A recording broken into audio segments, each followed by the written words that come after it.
ऐसा खाइए अन्न वैसा होवे मन। तो यहाँ पशुओं की लिखा, मैं ज़्यादा आप सब जानते हैं, मुझे क्या जरूरत है बताने की। बस इतनी ही छोटी सी बात समझ लीजिए कि जैसा खाइए अन्न वैसा होवे मन, कि हम दुख क्यों उठा रहे हैं। शायद ही कभी इस तरफ आपका ध्यान गया होगा कि हम दुख उठा रहे हैं तो क्यों उठा रहे हैं, इस बात को समझना पड़ेगा। मेरे पास भी कितने लोग आते हैं तो ये कहते हैं जी हम पाठ भी करते हैं, पूजा भी करते हैं, धर्म स्थानों पे भी जाते हैं, दान पुण्य भी करते हैं। तो मैंने कहा फिर दुख तुम्हारे इस समय क्यों आया है, दुख तुम्हारे इस समय क्यों आया, ये भी तो बता दो ना। तुमने कुछ भी नहीं किया था फिर दुख आ गया। दुख इसलिए आया कि हमने जो कुछ किया वो अज्ञान में किया, चेतनता में नहीं किया। अगर चेतनता में किया होता तो ये दुख कभी भी नहीं आता। बहुत गहरे जाके मैंने इस पर मनन किया तो मुझे भी ये बात समझ में आई कि जब तक इंसान अच्छा भी कर्म करेगा अज्ञान में तो वो भी उसका फल नहीं मिलेगा, अच्छे का भी फल नहीं मिलेगा अगर ज्ञान में किया गया है। अगर ज्ञान में किया गया है तो उसका फल बहुत ही, फल ही नहीं बल्कि महाफल का अधिकारी होगा। वो कहते हैं देखो जी हम इधर जाते हैं उधर जाते हैं, मैं कहता बहुत अच्छी बात है पर ज्ञान क्या लेके आए तुम, ये भी तो बता दो। वो खाली के खाली ही है। गुरु जी ने इशारा दे दिया कि हम दुख क्यों उठा रहे हैं, पर अभी समझ नहीं आई होगी। इशारा गुरु जी ने दे दिया है पर अभी आपकी समझ नहीं आएगी।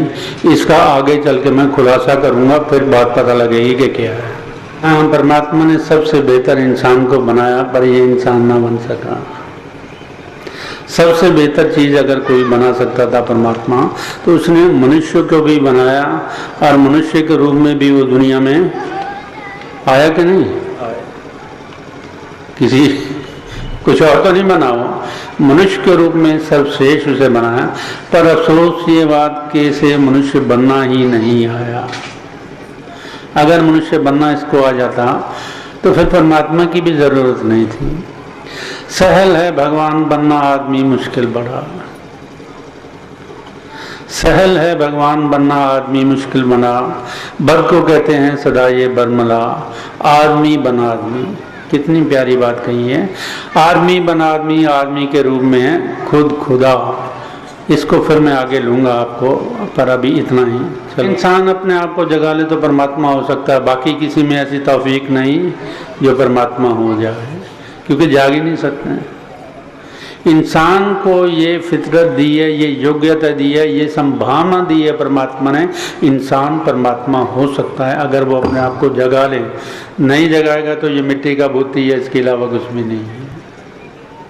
इतनी संभावना है परमात्मा ने दी है इंसान को कि ये परमात्मा हो सकता है।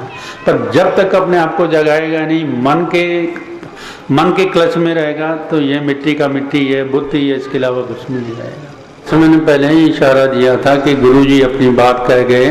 कौन सी लाइन में उन्होंने बात कही कि असली बात की सार न जाने, मन के पीछे रनिया। असल बात क्या है कि आत्मज्ञानी नहीं हो सका, मन ज्ञानी हो गया। मन कभी शांति देगा, मन कभी भी आपको सौखा करेगा। मन का तो काम ही यही है। मन क्या है, जैसे रावण के 10 सिर हैं, मतलब इसे आप आसानी से समझ जाएं, इसलिए मैं बेचारे रावण का नाम ले रहा हूं, क्योंकि इससे आप भी छूट जाते हैं ना। आप कहेंगे रावण की बात कर रहे हैं जी, हमारी थोड़ी बात कर रहे हैं, हम तो ठीक ठाक हैं। तो है क्या कि हमारा मन रावण जिसके पीछे हम पड़े हुए हैं, क्यों अपनी सार नहीं है। अपनी सार होती तो रावण के पीछे थोड़ी जाते हैं।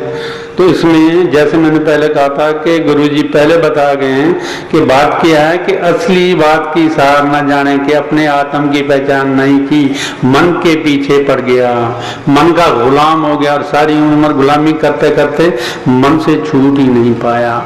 तो यहाँ बाद में कह दिया मोह माया में चित लगाया, मन को अपना गुरु बनाया।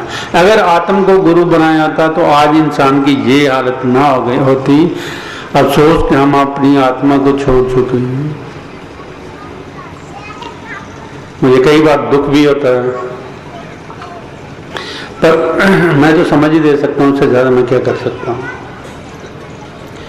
आज क्या है कि हम अपने आप से, परमात्मा से टूट चुके हैं।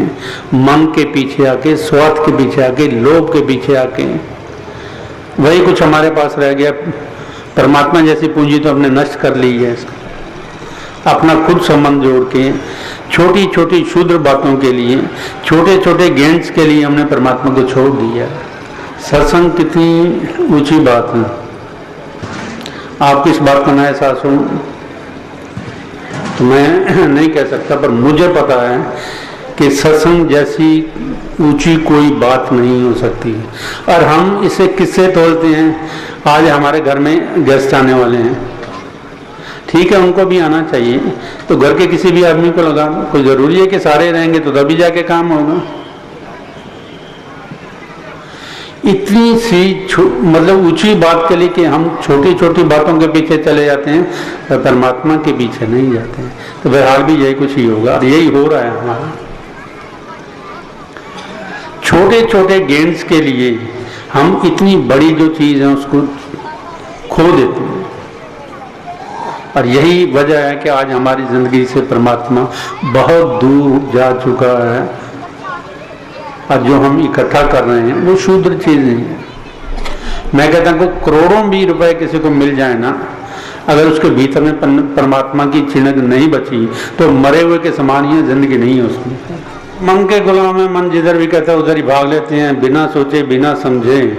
ये नहीं समझते कि आखिरकार हमारे कौन काम आएगा। आखिरकार कौन? ये मन थोड़ी काम आएगा, परमात्मा ही काम आएगा। और कब काम आएगा? जब जागा हुआ होगा। जब हमने इसकी खबर ही कभी नहीं ली, तो जागने का मौका ही नहीं दिया, तो ये तुम्हारा क्यों काम करेगा या हमारे क्यों काम आएगा? उठ निंदिया धारी चीत। झूठ भी बोलते हैं, भीतर से पता होता है कि मैं झूठ बोल रहा हूँ। धोखा किससे करते हैं? परमात्मा से। हमें पक्का पता है कि मैं झूठ बोल रहा हूँ, और भीतर से परमात्मा इशारा भी दे रहा होता है कि भाई देखो झूठ बोल रहे हो। फिर भी हम कहते हैं देखो जी, हमने उसको कैसा बेवकूफ़ बना दिया। ये नहीं पता कि तुम बेवकूफ़ बने हो, वो नहीं बना है। मतलब है कि भीतर से आवाज़ आ रही है, हम उसकी आवाज़ को नहीं सुनते। जब दुख आता है तो फिर रोते हैं कि परमात्मा ने ये क्यों कर दिया, ऐसा क्यों कर दिया। अरे भाई तुमने किया तो उसको करना पड़ा, मजबूर है, वो भी क्या करें। हम परमात्मा को भी मजबूर कर देते हैं कि भाई हमारे साथ ऐसा करो। तो दुख नहीं देना चाहता, वो हमें परेशान नहीं करना चाहता, पर हमें कि उसे मौका ही नहीं देते, कभी उसकी बात ही नहीं सुनते। कभी मन क्या करता है कि हमारी सुरती को अपनी तरफ खींचे रखता है, खींचे, वो जाने ही नहीं देता कहीं। तभी हम कहते हैं ये दिल नहीं लगता, सत्संग में जाए वहाँ भी दिल नहीं लगता, कहीं और जाए वहाँ भी दिल नहीं लगता, भजन में दिल नहीं लगता, पाठ में दिल नहीं लगता। अरे भाई जिसको तुमने हाथी बना दिया, वो कैसे मन को हाथी बना दिया, पाल पाल के मोटा कर दिया, वो कैसे जाने देगा तुम्हें? जब तक मन को कमजोर नहीं करोगे, जब तक मन का साथ नहीं छोड़ोगे, वो कुछ नहीं करने देगा, जितनी मर्जी आप कोशिश कर लो। तो मन को तो हम मजबूत किए जा रहे हैं, और परमात्मा उसकी कभी बात ही नहीं पूछते हैं। जब हम उसकी बात नहीं पूछेंगे तो वो हमें क्यों पूछेगा फिर? और यही वजह है कि हमारे और परमात्मा के बीच मन एक दीवार के रूप में खड़ा हो गया है, और वो दीवार हमारे से गिराई नहीं जाती। एक और बात समझ जो मैं दूंगा आपको, वो ये है कि सच्चा मार्ग कौन सा है। सभी अपने अपने तरीके से कर रहे हैं, जो कर रहे हैं, मैं ये नहीं कहता आप गलत कर रहे हो, बहुत आप अच्छा कर रहे हो, पर आज हम सत्य मार्ग को भी जान लें कि सत्य मार्ग है क्या। हो सकता है काम आ जाए, कभी आएगा काम हो, माना या ना मानना आपकी बात है, पर मेरे दिल का जो दर्द है वो मैं आपको बताना चाहता हूँ कि जब तक सच्चा मार्ग नहीं अपनाओगे, मेरा नहीं ख्याल कि कुछ कर पाओगे। मैं भी अपनी जिंदगी में हजारों लोगों से मिला हूँगा, सिर्फ यही पूछने के लिए, हाँ कि भाई साहब आपकी आत्मिक तरक्की रोज तो पाठ करते हैं। मैंने कहा मैं आत्मिक तरक्की बात कर रहा हूँ, पाठ की बात नहीं कर रहा हूँ आपकी। कोई बदलाव आया आप में, कोई चेंज आई आप में, कहीं कोई रोशनी आपको मिली, कोई बोध हुआ? नहीं जी, वो क्या होता है? तो वो सत्य मार्ग हुआ। मार्ग पे तुम चले नहीं, तो मार्ग क्या है इसी में गुरु जी बताएंगे। मैं आपको समझा दूंगा कि सत्य मार्ग क्या है, आपको भी समझ में आ जाएगी कि असल है क्या, करना क्या है हमें।